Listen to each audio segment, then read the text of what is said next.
Level 1. When I entered the machine, I still remember that first morning.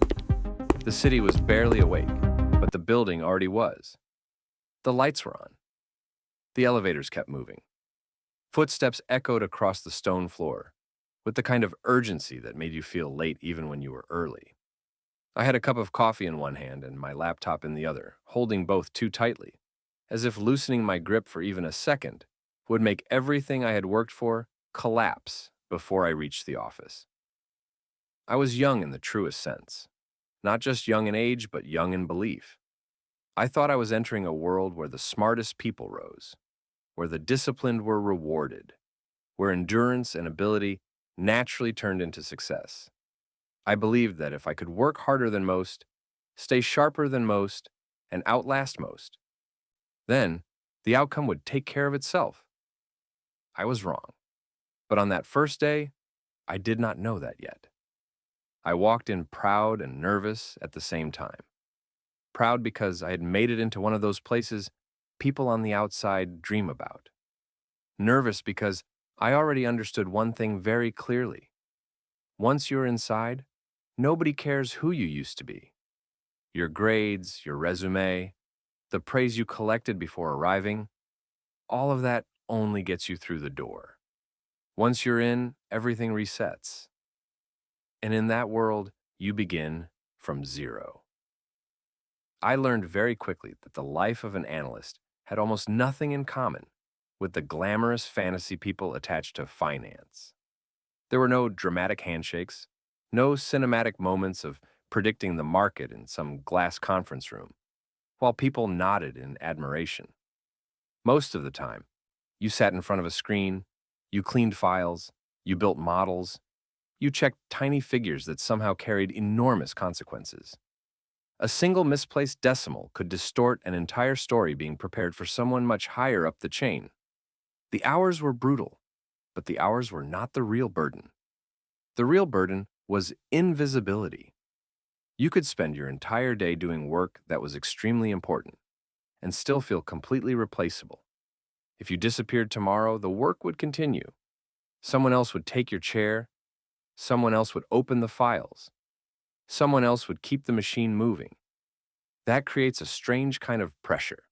You do excellent work not to be celebrated, but simply to avoid becoming disposable. At first, I thought I was racing against the workload. Later, I realized I was really racing against the feeling that none of it would ever belong to me. There was a morning when I found a mistake buried deep inside a model built by someone above me. Not a foolish mistake, the dangerous kind. The kind that, if left untouched, could quietly bend the entire logic of the deal. I stared at the screen for a long time. Part of me wanted to flag it, because I still believed the professional world was supposed to reward transparency.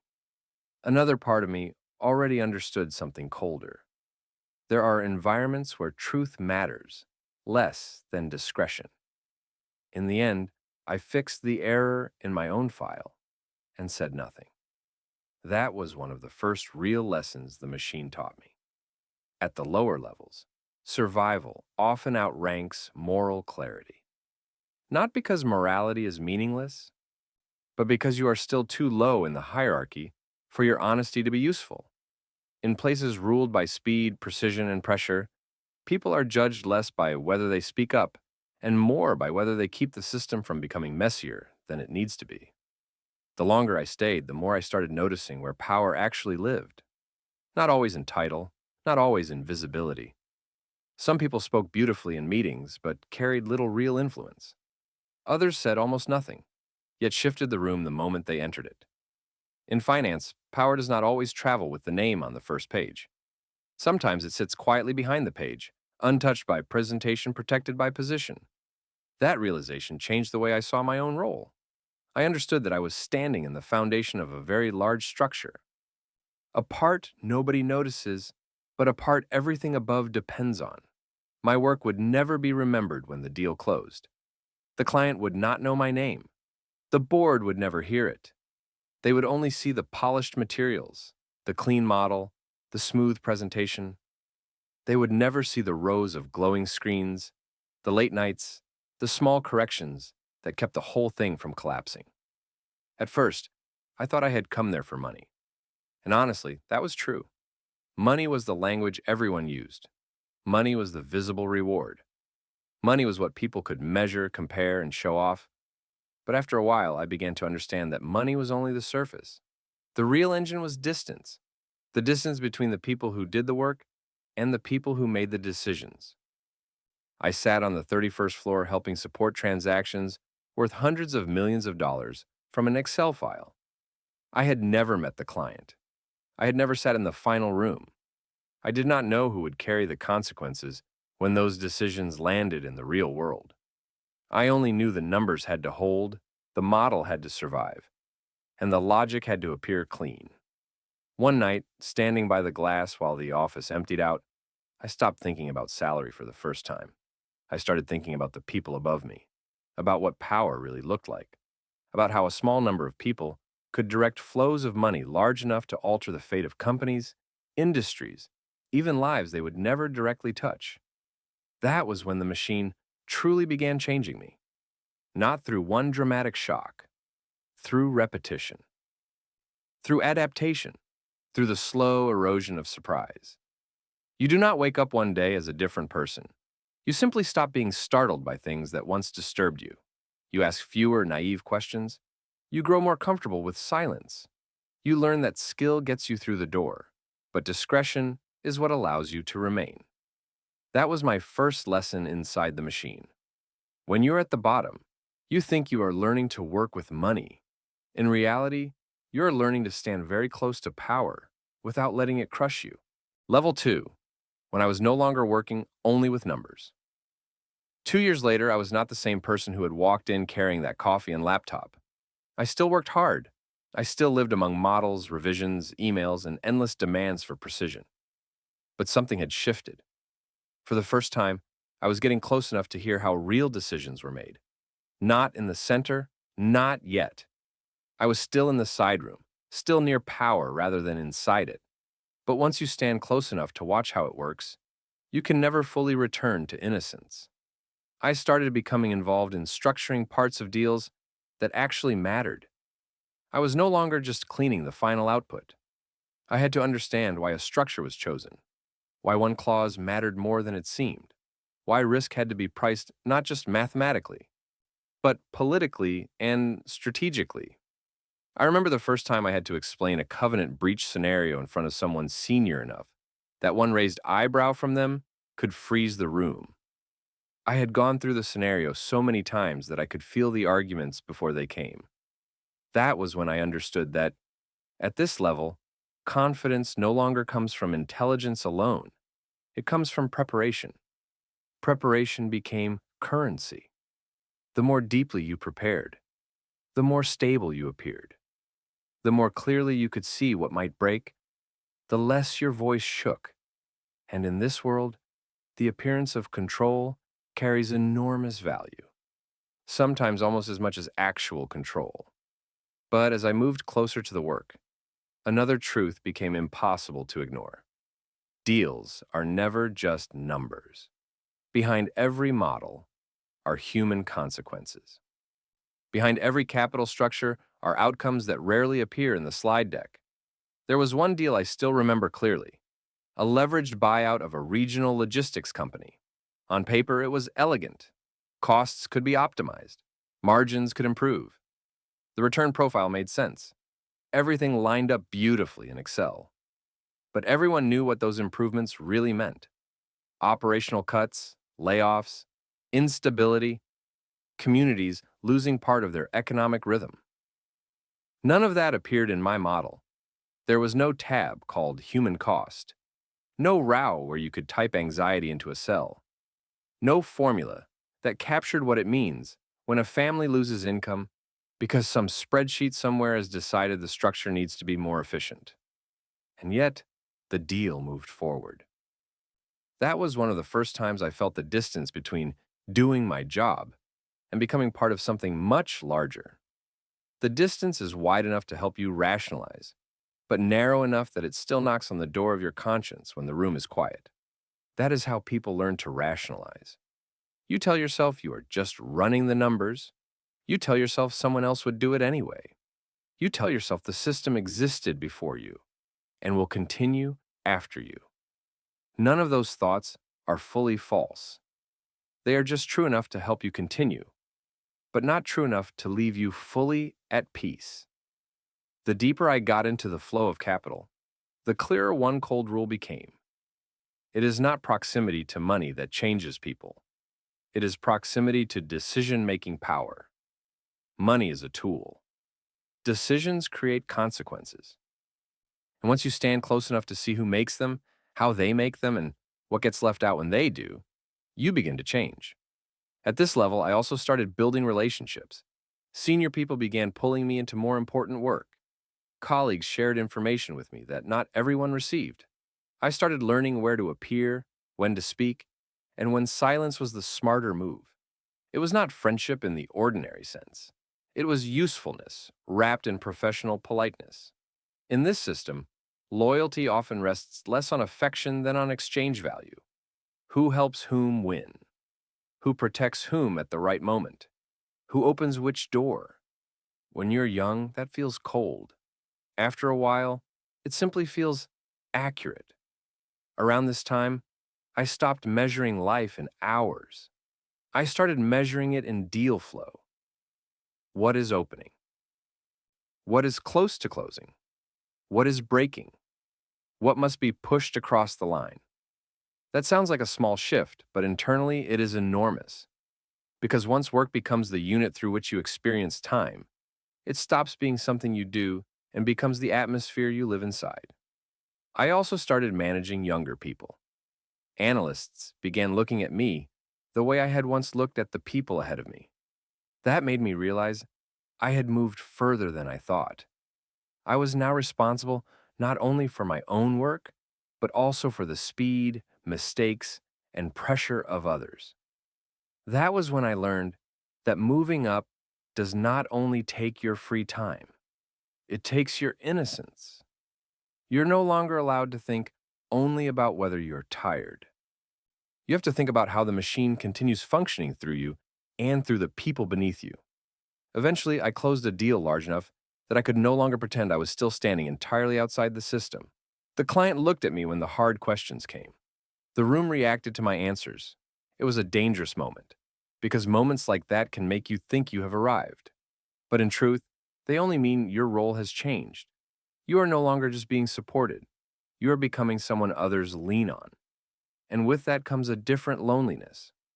When you are low in the system, you can blame the system. When you move higher, the system starts moving through you. That was when my question changed. I stopped asking, is this deal good? I started asking, can this deal get done? That is not a small shift. That is a moral shift, a structural shift, a deepening into the logic of the machine. Once your language changes from good and bad to executable and non-executable, you're already much further inside than you think. At the time, I believed I was getting closer to success. I did not yet understand that what I was really getting closer to was power. And power, once you feel its coldness closely enough, changes how you see everything. Level 3. When I realized numbers were no longer the center. There came a point when I understood I was no longer working with numbers the way I used to. From the outside, everything still looked familiar. I was still in meetings, still reviewing models, still discussing leverage, cash flow, covenants, risk, and structure. But internally, I could feel a clear shift. Numbers were no longer the center. They were just the language. The real game was happening elsewhere, in relationships, in trust, in timing, in who called whom first, in whose name surfaced first when opportunity appeared. I began to notice this the first time the calls started coming. Not for more data, but for judgment. Solomon, what do you think? That question alone told me my role had changed. Earlier in my career, I was the person asked to provide answers after the work had already been built. Now people wanted to know how I read a situation before the numbers fully spoke. That was when I realized that, beyond a certain point, your greatest value lies less in how hard you can work and more in how you see. I started getting pulled into deals earlier and earlier, sometimes before a proper model even existed. Instead of spreadsheets, what came first were signals, whispers, fragments of intent, unofficial conversations, the shape of a coming move before it had taken public form. That was when I encountered the real leverage of high finance. Not debt leverage, information leverage. Who knows one beat earlier? Who reads the mood of the other side more accurately? Who understands that sometimes a client is not buying brilliance? They are buying reassurance. I used to think intelligence was the rarest thing in the room. The higher I climbed, the more I realized that was not true. Smart people were everywhere. Plenty of people could read quickly, think quickly, speak quickly, analyze quickly. What was rare was the ability to make others feel safe enough to trust you with uncertainty. That was a different ability, and I started watching it more carefully than I watched the model. Senior people did not usually overwhelm clients with facts. They did not speak endlessly to prove they were brilliant. They did something more powerful. They made uncertainty feel manageable. They made other people feel that choosing them was the safest path through an unclear situation. In finance, that feeling of safety is worth almost as much as return. I also began tasting a new kind of failure. Not the kind where a number is wrong, the kind where the analysis is right, the work is good, the logic is clean, and you still lose. I remember one major deal we were sure we would win. We knew the company. We understood the structure. We prepared better than the competition. I thought the hard part was behind us. We still lost. And later I learned why. Not because the model was weaker, because a relationship existed on the other side that we did not have. That was it. When I discovered that, I was not angry. I simply felt a door swing open in my mind. At higher levels, deals are rarely won through numbers alone. They are won through networks of influence. From then on, I paid attention to things the younger version of me would have dismissed as superficial. Dinners, private gatherings, conferences that officially seem unimportant, but unofficially matter enormously. Meetings that appear casual on the calendar, but are actually where trust is built. I used to think these things were accessories of power. Later, I understood they were the infrastructure of power. You cannot replace them with a better slide deck. You cannot send a sharper email and compensate for not being in the right room. You cannot simply be smart and expect the system to open itself to you. That realization felt cold, but it was clarifying. The machine does not just reward capability, it rewards fit. Fit with its rhythm, its codes, its silences, its expectations. It rewards people who know when to appear, when to disappear, when to reassure, when to wait. And over time, I stopped seeing my work as a list of tasks. I started seeing it as a portfolio of relationships. Who is defensive? Who is open? Who is afraid? Who needs a win? Who needs a story? Who needs to feel in control even while seeking help? The unsettling part is that once you learn to see the world that way long enough, you begin to forget that you once saw it as a world of individual human beings. Everything starts translating into motive, pressure, timing, leverage, and probability. I sometimes wondered if that was the point where I began losing some essential part of myself. Maybe it was. But I also knew that if I wanted to keep climbing, I had to learn that language. Because at this level, you are no longer paid only to understand data. You are paid to understand the motives hidden behind data. Not just what a company needs, what it fears, not just where a fund wants to invest, what story it must tell its own investors, not just who wants a deal, who desperately needs one. And once you understand that much, influence begins. At first, it appears in small ways. A comment from you changes a team's direction. A judgment from you kills one angle and strengthens another.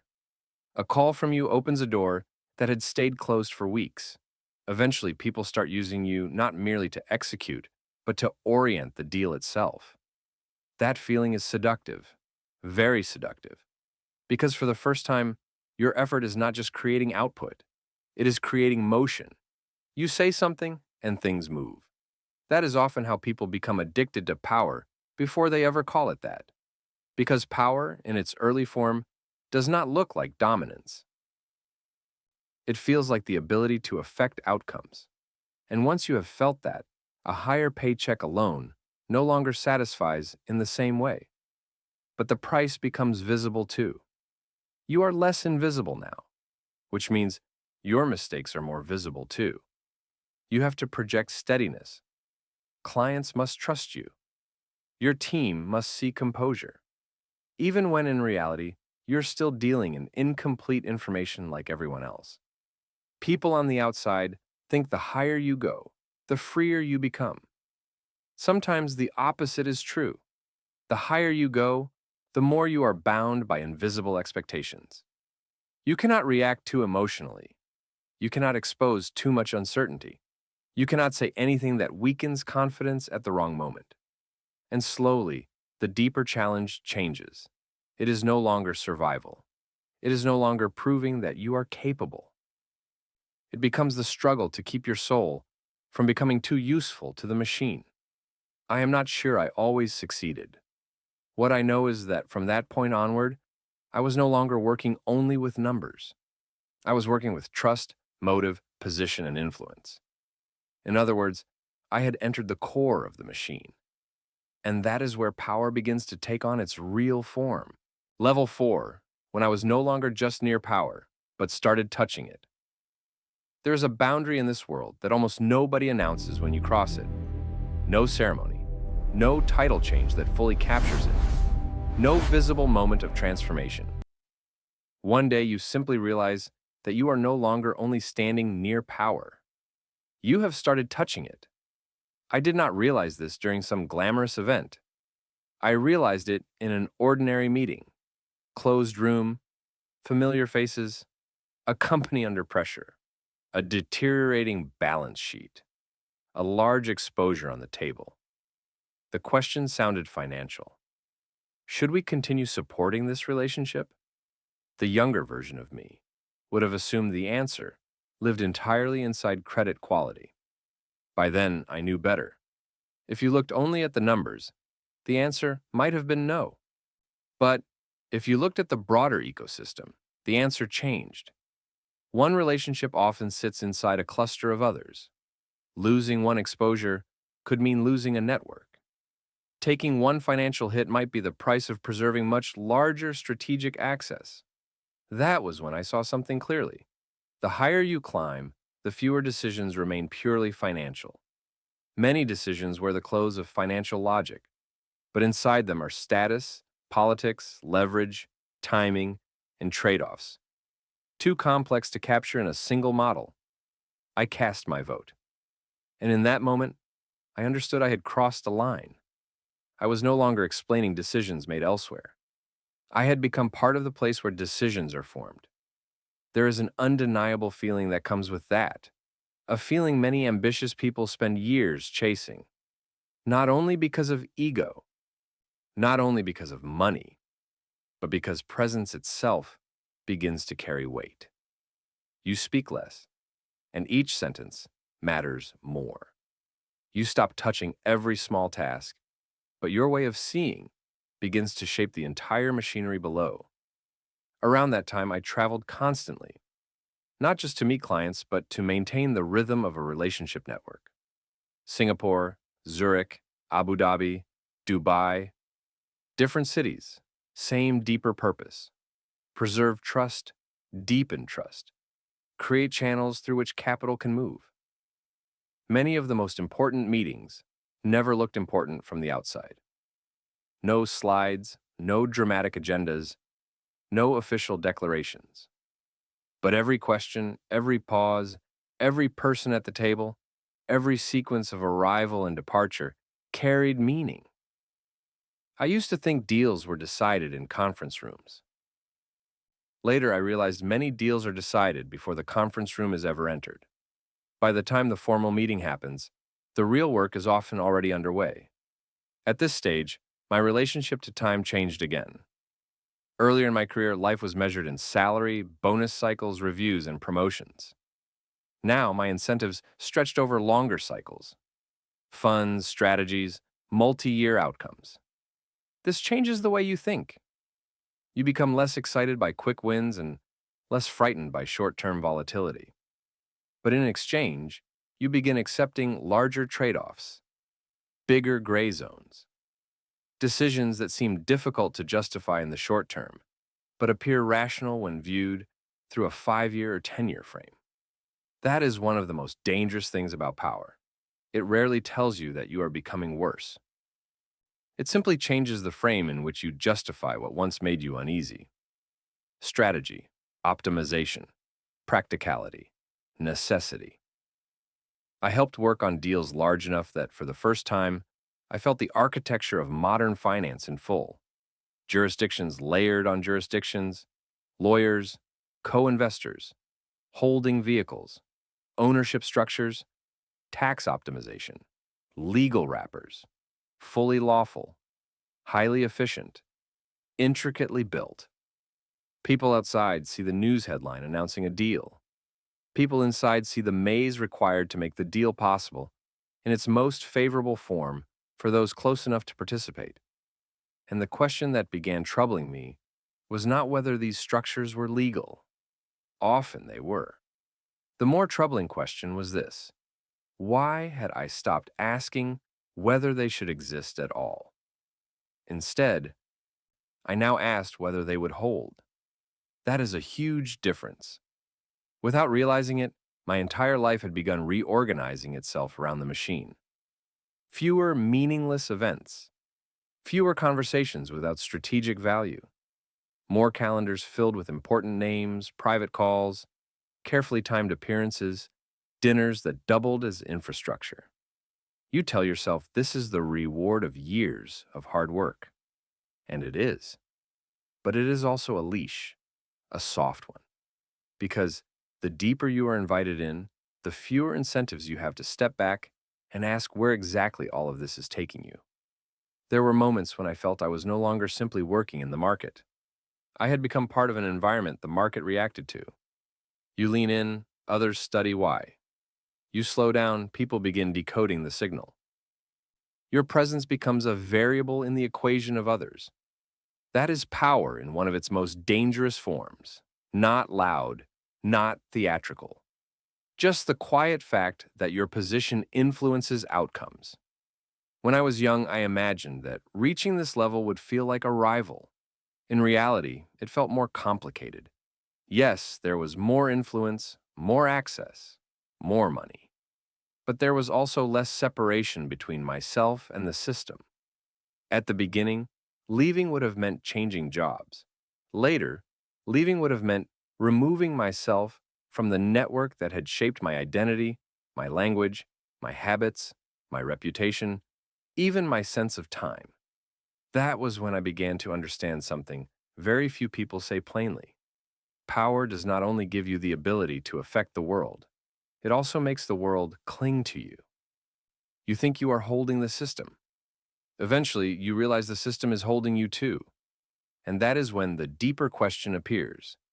Not how high can I still climb, but how much of myself will remain if I keep climbing. Level 5. When I realized I was no longer looking up at the market. There came a day when I walked into the office and understood that I had not looked at the market as something outside myself for a long time. At the beginning, the market felt external, like weather. You watched it, interpreted it, adjusted to it. Later, that feeling changed. Not because I became omnipotent, not because I became smarter than the market, but because I entered positions where my decisions could create a real ripple. When you witness enough times how one call leads to movement, how one signal causes repositioning, how one subtle shift sends large capital searching for a new path, you stop seeing the market as a distant object. At the highest levels, the market is not only something you observe, it is something that reacts to your presence. Power at this level is rarely dramatic. It often has no public performance attached to it. Sometimes power is simply the ability to translate uncertainty into a structure strong enough that capital feels safe enough to move. The deeper I went, the more I saw that what most people call finance is only the surface. On the outside, people imagine money meeting opportunity. At the center, I saw something more precise. Finance is trust meeting structure. Money exists. Opportunity exists. What is rare is the capacity to build a structure lawful enough, sophisticated enough, protected enough, and efficient enough that multiple powerful parties can enter it without taking on unacceptable risk. That means finance at this level is no longer just about money. It is about law, politics, psychology, perception, motive, and silence. I worked on structures so layered that anyone outside the system would likely assume they existed to confuse. In reality, their complexity often existed to optimize taxes, limit liability, preserve flexibility, protect interests, and keep the whole mechanism stable enough for serious participants to commit. Everything was legal. Everything was reviewed. Everything was clean by the standards of the system. And yet the deeper I saw into it, the more I sensed the gap between lawfulness and peace. Not because everything was wrong, but because the system so clearly favored those already near its center. I began to see the world split in two. One world sees headlines, market commentary, and simplified narratives. The other sees access, structure, early signals, hidden coordination, and outcomes shaped long before the public knows they exist. Once you see the second world clearly enough, it becomes nearly impossible to return to the first with innocence. My personal life began changing too, almost invisibly at first. Less patience for meaningless interaction, less interest in ordinary conversation, more orientation toward people, places, and calls that might generate future movement. That is how the machine restructures you, not by forcibly taking away ordinary life, by making ordinary life feel less relevant. This creates a kind of isolation that people outside rarely understand. It is not the isolation of being alone. Quite the opposite. You may be surrounded by people, constantly invited, constantly called, but the closer you get to the center, the fewer people genuinely understand the weight you carry silently. Power does not just create influence, it creates distance. Distance between what you know and what you can say. Distance between your world and everyone else's. Distance between the outcomes you help shape and the simplified stories the public receives afterward. I witnessed moments when the change in posture of a few important institutions was enough to influence entire asset classes. One fund slows down. The market starts asking questions. One sovereign investor leans toward an asset. Narratives emerge to justify the move. One major player changes direction, and suddenly reality itself seems to shift around that position. That is when I stopped looking up at the market. I started living inside the layer where the market is interpreted, nudged, structured, and partially shaped. And that clarity came with discomfort, because the higher the clarity, the harder it became to pretend that most things work the way they are explained to the majority. The story people receive is always cleaner than the reality that produces it. More elegant, more rational, more public-facing. Reality is layered, negotiated, and often decided in spaces most people will never enter. By then, I was no longer sure whether to describe what had happened to me as success in the simple sense. It felt more like becoming part of a structure, an efficient part, a useful part, a part that was getting harder and harder to separate from the machine that had given it power. Level 6. When I understood the final price of power. People speak often about the cost of not having money. They are right to do so. But the deeper I moved toward power, the more I realized there is another cost. People almost never describe clearly the cost of standing too close to the center. When I was younger, I believed that if I gained enough influence, money, and status, life would feel lighter. Not perfect, but lighter. I believed more power meant more freedom. There is truth in that. There is also a paradox. Power gives you more choices on the surface, but sometimes makes it harder than ever to leave the system that gave you those choices. The more important you become, the harder it is to disappear. The more influence you gain, the harder it is to return to ordinary life as if nothing happened. The deeper your access runs, the more you carry things that do not fit easily outside that world. At higher levels, conversations stop being about whether something should happen at all. Instead, they become about how it should be positioned, how slowly it should unfold, who should be visible, who should remain unseen, how distance should be maintained, how signals should be sent without being stated openly. That is not the language of people seeking a place. That is the language of people preserving order from within.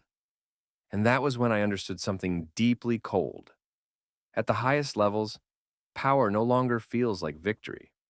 It feels like responsibility mixed with restraint. Not the beautiful responsibility that appears in speeches. A colder one. You know too much. You see too much.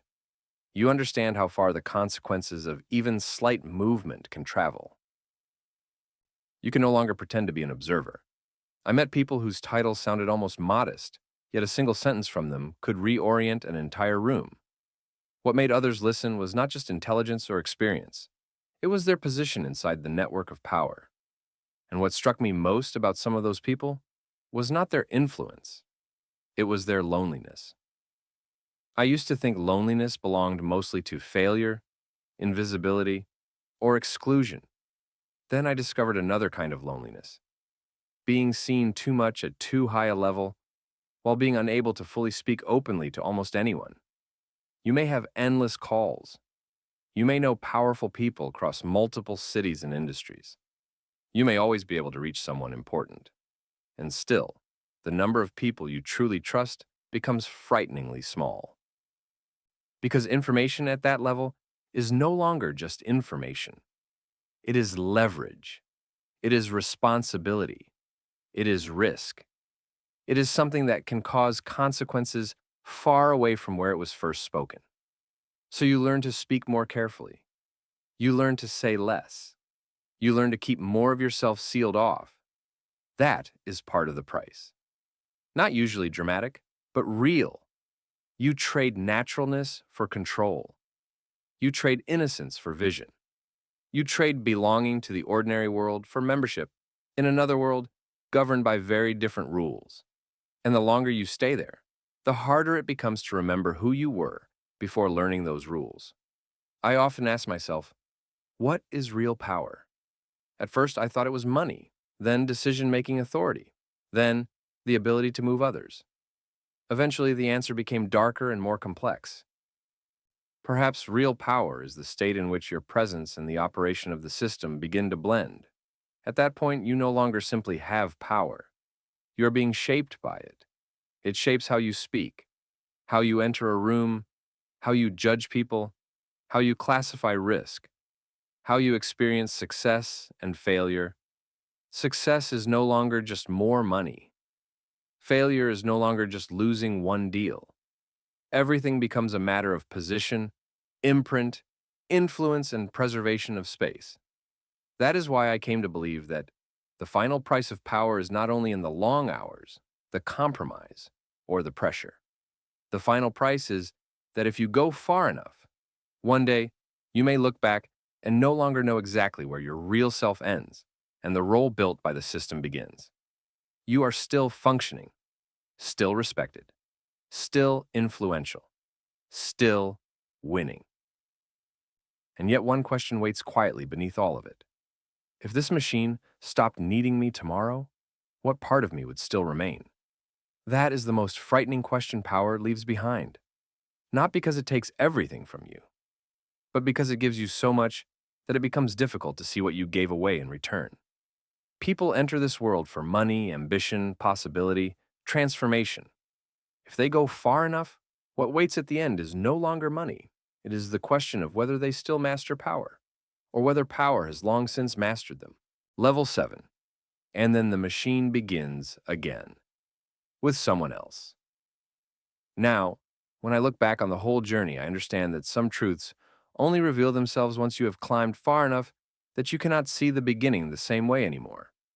When I first entered, I thought I was chasing a better life. Wealth, stability, recognition. The right to feel that hard work, would eventually turn into the position I imagined. I was not entirely wrong. I just did not see the whole picture. Because this world does not reward only intelligence. It does not reward only effort. It does not reward only sacrifice. At the lower levels, all those things matter greatly. At the higher levels, the system starts searching for something else. People who can carry the weight of power and still continue functioning as part of it. That is the hardest part. Not making more money. Not stepping into bigger rooms. Not hearing your name carry more force. The hardest part is what happens to your inner life after the machine has been operating inside you long enough to rewrite how you see the world, success, other people, and even yourself. I used to think the highest level of the game would be where freedom became greatest. I am no longer sure. I have seen people capable of moving markets who no longer knew how to live, as though they had never touched power. I have seen people who possessed almost everything others dream about, yet carried an isolation too subtle for ordinary language. I have seen people reach the top and discover that the greatest price was not what they had done to get there, but what slowly disappeared from them while they were climbing. And that may be the most important thing I want to leave behind in this story. Not that ambition is wrong, not that money is shameful, not that success is fake. Only this: every system of power contains a very quiet mechanism. It does not only change the game, it changes the player. And if you do not see that early enough, there may come a point when you no longer know whether you are holding power or power is holding you. Somewhere right now, another young man is entering that world for the first time. He may be 23. He may be carrying a laptop and a coffee, holding the same belief I once held, that the game belongs to talent, effort, and merit. He will look upward and assume that the people above him are there because they are smarter, stronger, tougher. He will think that if he keeps going, one day he will stand where they stand. Maybe he will. Maybe he will pass through every floor, every meeting room, every relationship, every silence, every compromise. Maybe one day he too will sit in a room where others go quiet when he speaks. Maybe he too will obtain what his younger self called success. But what I wish someone had told me earlier is this: getting into the machine is not nearly as hard as getting out once it has started operating inside you. That is the part almost nobody says. That is the part cut out of inspirational speeches. That is the part missing from the success stories cleaned up for headlines. And precisely because of that, it is the part most worth remembering. So, if you are standing at the beginning of any ambitious path, finance, business, power, status, influence, maybe the real question is not, how high can I climb? Maybe the real question is, if I truly get there, what kind of person will I still want to be? Because in the end, that question cannot be answered by salary, not by deals, not by applause, only by you, and by the silence that comes when you finally look back at yourself honestly. Tomorrow morning, the market will open again. The screens will light up, the numbers will blink, the deals will begin. New people will enter, and the machine will keep moving. The only question left is this: when your turn comes to step inside it, will you be carried away like everyone else? Or will you stay clear-eyed enough to see the real price of the game before it is too late?